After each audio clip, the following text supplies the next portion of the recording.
บาซุกสิพาพี่น้องพังไทยมาของกระป๋อน้ำกันเลยทุกคนเด้อดีทุกคนได้แล้วดีทุกคนนี่เรียบร้อยทุกคนได้บ่ร้อยนะน่าได้อีกแล้วเอาสบายดีเบิร์ดสู่คนเนาะบริบ่าวสู้คนเห็ดยังเดเหมือนนี่มันนี่ว่าใช่ไหมอันนั้นนะฮะเราของกระป๋อมทุกคนของกระป้อมเลยป้าสวยแหละมันสิบ่ไปบ่คนโตๆกันนี่แล้วมันออกมันบ่ไปบ่มันสวยล่ะมันคืนพิงแดดบ่มันใกล้ว่าแดดแล้วมันสิเพศแล้วบ่าวสุกมันออกลายเลยน่ะบ่ไปเบิ่งว่ามันสิได้บ่โอ้ยโหลดเพิ่นสิไปใส่เด่นเอาคิ้วอ่ะนี่เป็นไม้ของก่อนทุกคนทุกคนเลยตอนนี้ออกเดินทางก็บ่าวสุกแล้วไปหาของกระป๋อมรอแถวเข้มทางนี่ก่อนทุกคนแล้วก็สีผ้ากันเขาไปหน้าตอนนี้ออกมากกันยังไม่ทันได้พ่อโตเอามาดิทุกคนวันนี้แดดแห้งนี่ทุกคนเลยถ้าเราของกระป๋อมคือจะไล่ทุกคนวันนี้มาตามล่ากระป๋อมทุกคนเลยเป็นว่าทุกคนนโมตัสสะภะคะวะโตอะระหะโตเฮ็ดอีกอย่างนึงแล้วไล่มุดนะไปเบิ่งน้ำกันฮะ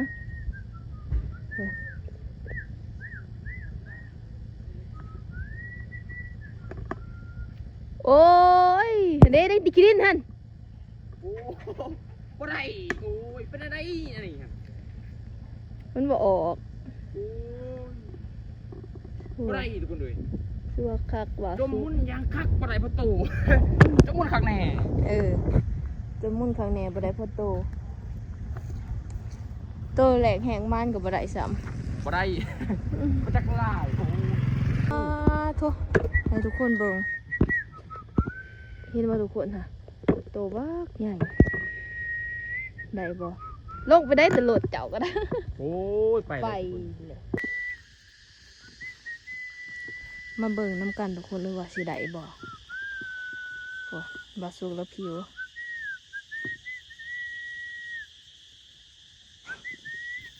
โอ้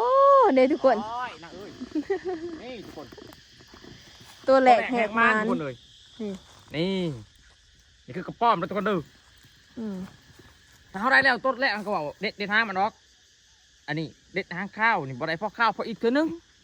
พ่อเธอได้10ได้20นะนั่นวะนี่เด็ดทุกคนดูพอได้บอกเจ้าฮะมันมีมาตรใดเด่นน่ะโอ้มีมาตรใดตัวแรกแหกมันทุกคนดูพอ2 ตัวกันไปพอ3 ตัวมันได้ตัวที่3อีก2 ตัวมันได้วิธี5 อย่างถ้าเขตบ้านบาซุก5เราเกาะป้อมทุกคนเลยว่านี่บาซุก5จักจันก็ไล่เลยทุกคนมันหอมจักจันก็หอมอยู่กิน5 อย่างโอ้ยม้วนทุกคนเลยจับคนโอ้ทุกคน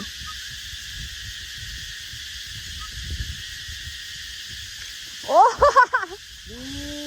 มันข้ามไม่อันนี้โอ้บ่าวสุกไปแล้วบ่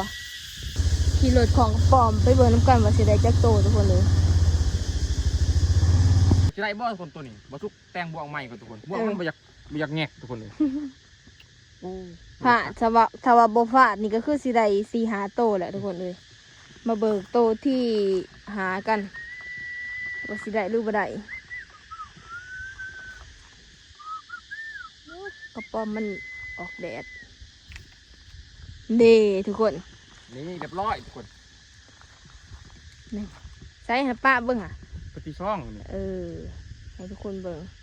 นี่ทุกคนที่ของกระป๋อมตัวใหญ่เติบเลยทุกคนเลยนี่อันนี้แหละเขาต้อง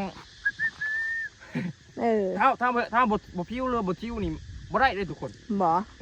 โอ้นี่คือสูตรบาสุกให้เกจะซื้อกันหมดเลยบ่ห้างอีบ่อันนั้นทางมันบ่มันแล้วบันมาแล้วบ่ได้พออีกตัวหนึ่งใช่มี2 ตัวทุกคนได้ขางกันเดี๋ยวเห็นบาสุกเอามาใส่ตัวที่2อยู่ใกล้ๆกัน2 ตัวแล้ว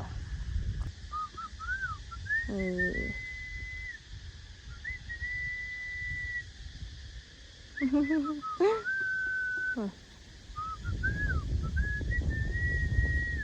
อ้ยบาสุกคันนี้เด้ท่านไปเด้อคันนี้เด้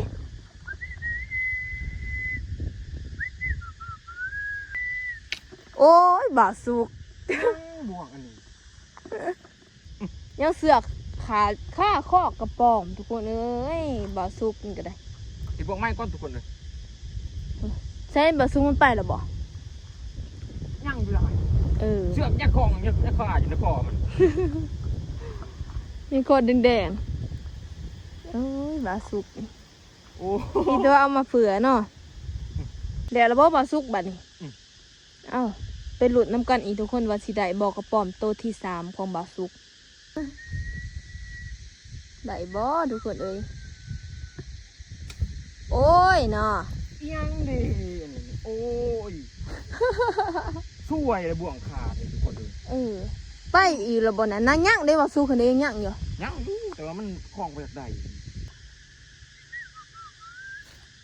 ได้บ่บัดนี้ ร้อยโอ้ เออ ปลาทุก เออ โอ้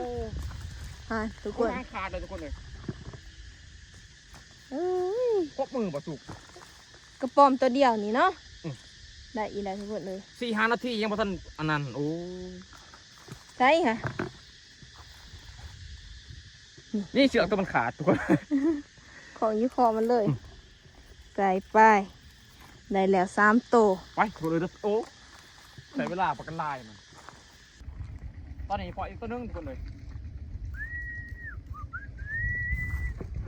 พอแต่ว่าขอบ่เห็นทุกคนโอ้โหทุกคนกระป๋อมอยู่ใหม่ทุกคนเห็นบ่ทุกคนได้บ่ได้บ่ร้อยนะนี่ทุกคนเลยตัวมันใหญ่เติมตัวนี้ ตัวมันใหญ่เติบ โอ้พวกมันผลงามมาลี อืม ทุกคนเลยตัวนี้พร้อมคอแดง อืม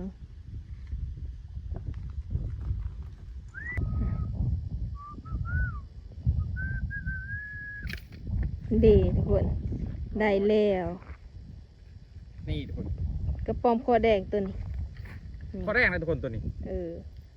อันนี้บอกเดี๋ยวมันก็เปลี่ยนสีเนาะ ประเทศไทยสัตว์จงวนแต่มาเป็นมาซุกนี่สัตว์อันอร่อย สัตว์อร่อย แซ่บเอาไปก่อยไปอันนั้นทุกคนเลย นี่ทุกคนเลย คือตัวหนึ่ง ไปเบิ่งข้างในหาโต้หลอกของปลอมนี่ก็ได้ วันนั้นเราไปทุกคนสุกี้ครับ แต่สิพาข่อยย่างใกล้ๆร้านบ่สุกเอ้ย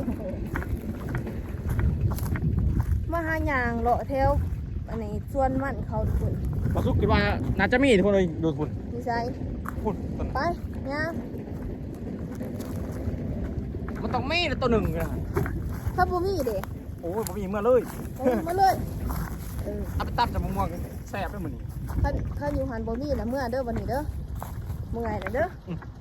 เมื่อยย่างน้ำเจ้าค่ะ มันต้องมีจะโตอยู่ ไปเบิ่งนำกันทุกคน ต้องมีแล้วนะหนึ่งจะโต ใส่คือบ่เห็นพระโตนี่สิมีอีหยังนะทุกคนเลยโอ้บ่าสุกสิตัวเป็น เฮ้อ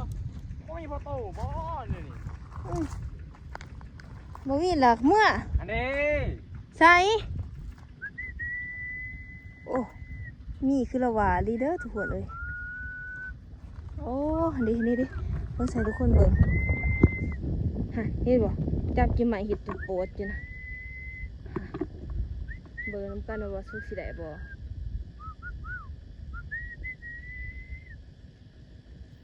น่าทุกคน ร้อยมาถูกว่ามีมีเมื่อเลยมาถูกว่า โอ้ยทุกคนเลย ทุกคนเลย ข่อยคือสิบ่ได้เมื่อเนาะบัดนี้เนาะพอสุกหวานมีในนี้โอ้ยได้แล้วตัวหนึ่ง เพิ่งเดินทางมาก่อน เด็ดดีละ เดินทางข้าวพอได้พอข้าวพออีกตัวนึง เออ พอตัวนาได้10ได้20บัดนี้ บ่เอ้าบัดนี้ข่อยคือสิได้หลอกก็บ่าวสุกอีกทุกคนเลย อันนี้ อันนี้ได้เฮ็ดอีกแล้วทุกคนเลยทั้งถึงนะพุ่นเห็นบ่ ได้บ่ตัวนี้มาเบิ่งนำกัน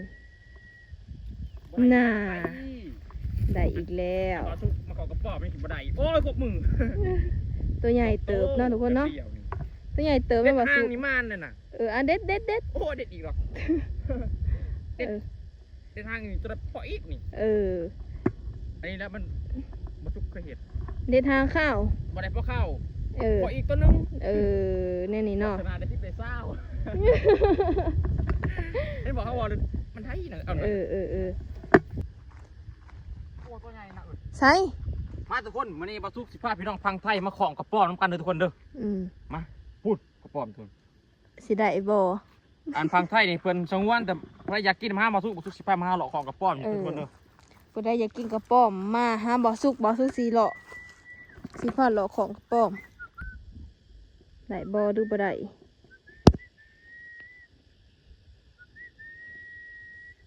ห่านทุกคนได้อีแล้วพังไทยบ่ทุก15มาหากระป๋อมมื้อนี้นี่เพิ่นว่าอยู่ประเทศอยู่ประเทศไทยเพิ่นว่าทรัพย์สงวนมาเอาน้ำบ่สุกบ่ทุก15มาหาหลอกของทุกคนเอ้ยเป็ดก้อยกระป๋อมมื้อนี้ทุกคนอยู่แถวบ้านบ่สุกนี่มีหลายทุกคนยามฝนตกแล้วแดดออกสิมีหลายนี่ทุกคนมาพี่บ่ข่อยจับเบิ่งแหน่มันสิบ่ครบข่อยบ่นี่ทุกคนกระป๋อมเห็นว่าทุกคนกระป๋อมแม่บ่สุกสิได้บ่ไปแล้วโอ้ยใช่แล้วนะไปแล้วบ่สุกเอ้ยบ่ได้มันดอกเด้จะเอาจังได๋ได้เนี่ยทุกคนเลยแต่ก็ถือว่าหูเลยทุกคนเลยกระป๋อมตัวนี้มันบ่รักตัวของไปเท่าไรเถื่อยังบ่ไปหายังอยู่ให้อันนี้ของเสยโอ้เกือบบ่รักไรตัว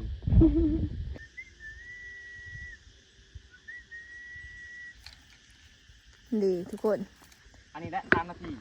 ได้แล้วขาดทุกคนเลยได้แล้วทุกคนเลยนี่บ่งโอ้ยเด็ดทางเข้าบ่ได้พอเข้าพออีกเท่านึงปอดธนาได้10ได้20อันนี้แหละเป็นคำเว้าของเฮาเลยเวลาของกระป๋อดีเอ้าคุณด้วยขี่บาสุกก็คือสิมืดเพียงสิเนี่ยทุกคนแบตบาสุกกับสิมืดแล้วแบตไทยโทรศัพท์เดี๋ยวสิถ่ายให้ทุกคนเบิกใหม่อีกว่ากระป๋อมเฮาได้จักโตเนาะ